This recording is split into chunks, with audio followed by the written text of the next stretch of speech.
Hi everyone, welcome to day 8.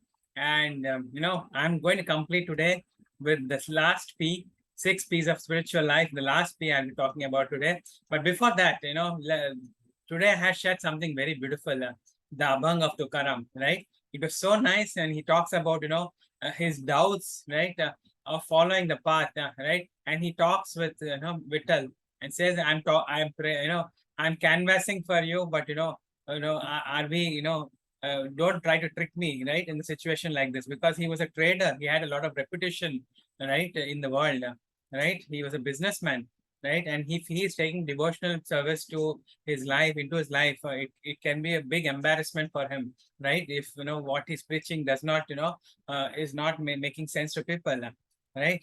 And surrendering to a person like him, a well-to-do person, to surrender to this process, it takes little courage. And because in this world, we are all professionals, right. And take up any devotional service, we feel little shy, actually, right. I don't know about all of you, but at least I was very shy person to take up devotional service, right. And to make it a priority in my life, it took a lot of inner strength for me to accept that I have to live my life a little more focused on devotional service, right. And the world is so full of temptations and full of distractions, right. We may fall for for those things very easily, and luckily I got an association for devotee, right, during my college time.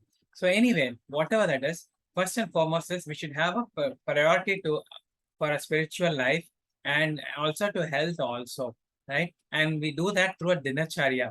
Dinacharya is having routine in our life, right. Some routines had been followed in our life to make ourselves healthier and with better, getting better clarity in our life, right.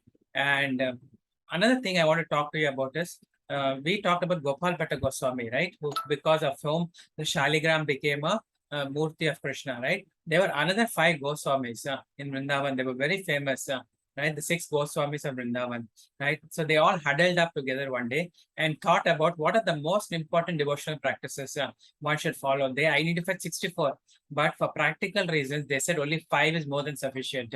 And what are those 5? Let's see to that. Those 5 things. First and foremost is hearing devotional stories and reading Srimad Bhagavatam, which are already started. Association with the devotee or with their teachings. You are understanding, right? Right?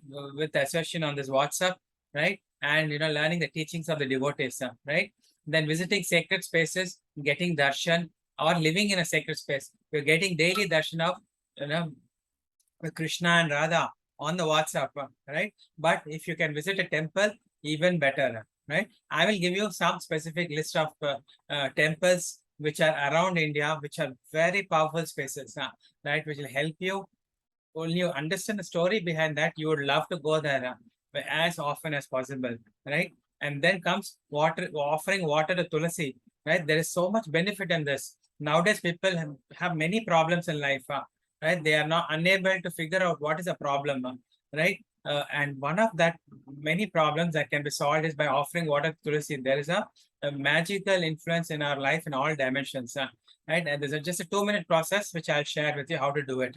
And finally, of course, chanting or doing Nama Japa or Kirtan. A simple process will be given to you, which you can do every day effortlessly without any hesitation, right? So this is what I want to share with you today. It's very, very important to understand these 5 devotional practices will become a part of our life in the end of this 45 days, and you would enjoy it every day the way I do it, right? And I will share it to you in step by step. So don't worry, and you join this program for the mind, body, soul rejuvenation. So you would get what you promised, definitely, right? So let's meet again tomorrow. Until then, take care. Bye.